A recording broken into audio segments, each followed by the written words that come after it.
octobre 1942. Adossée au fleuve, la ville de la Volga résiste encore.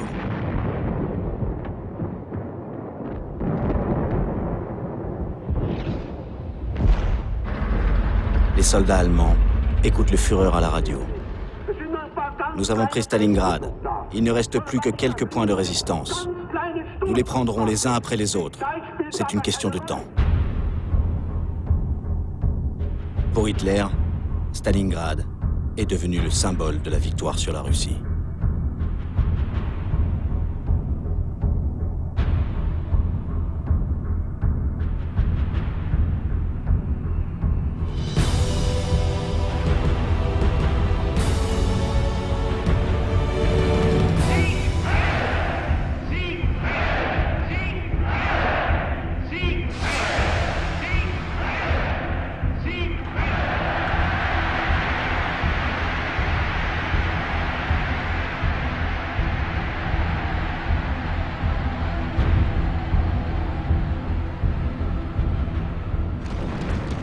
Après 2 ans de guerre à l'Est, le front piétine.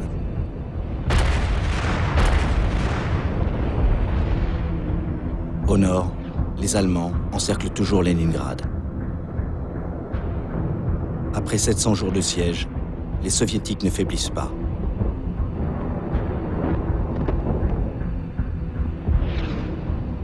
Au centre, l'objectif, Moscou, est toujours un mirage pour les Allemands.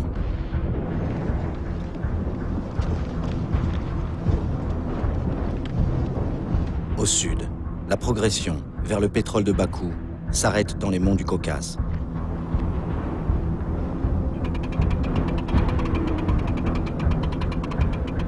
À Stalingrad, les Russes tiennent encore. Contrairement à ce qu'affirme Hitler, les bateaux soviétiques traversent toujours la Volga pour amener des renforts.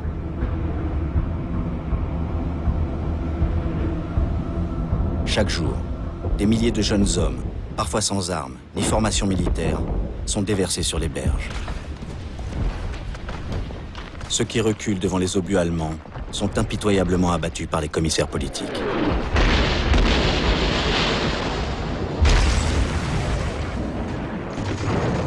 Un officier, le colonel Loudnikov, dit « Nous nous battons pour chaque mètre de terre. Mais notre maître est différent. C'est le maître de Stalingrad. Chaque centimètre compte. Nous mordons la terre. Nous ne reculons pas. »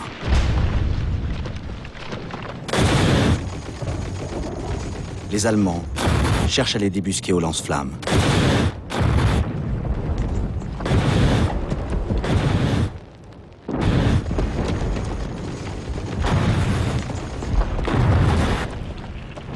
C'est l'enfer de Stalingrad.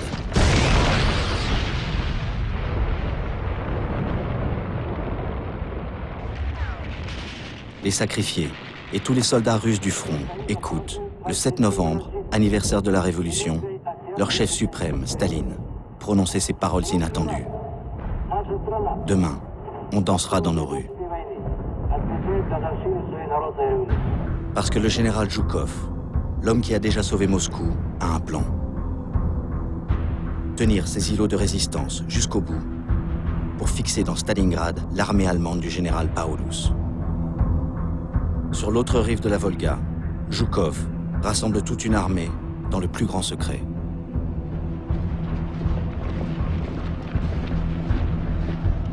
Tous doivent prêter serment à Staline. Товарищ Сталин! Товарищ Сталин!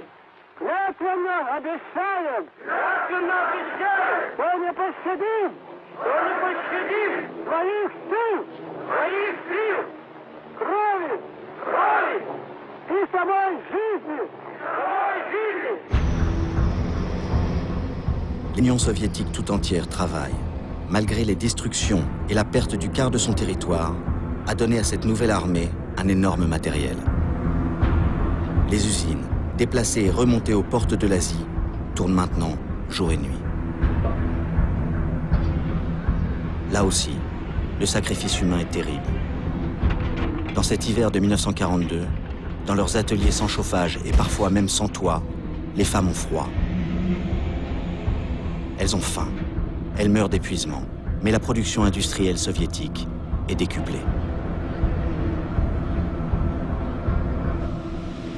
l'aide américaine à la Russie est devenue massive. Dans l'Atlantique Nord, les Alliés réussissent à réduire la menace des sous-marins allemands en formant des convois protégés vers les ports soviétiques, comme Mourmansk. Fini l'anticommunisme. Pour les Américains, Joseph Staline est devenu l'oncle Joe. Et pour les